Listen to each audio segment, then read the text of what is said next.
Hello everyone, welcome back to Gaming Basics.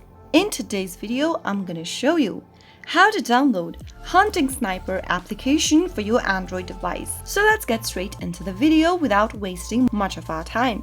Open your Play Store on your Android device. Go to the search box and type in Hunting Sniper and search. Once you find this application, simply go ahead and tap on Install to begin downloading the application for your Android phone. Wait until the application is downloaded and installed. Hunting Sniper is a soul hunting game that boasts thrilling tournaments and championships. It is a 1 versus 1 game, available for your Android devices and iOS devices. Once the application is downloaded and installed on your Android, you can easily open up the application, tap on the play button to open the app. So that's how you can easily download and install Hunting Sniper game on your Android device. If you found the video to be helpful, go ahead and give us a thumbs up. Don't forget to subscribe to our channel by hitting the subscribe button.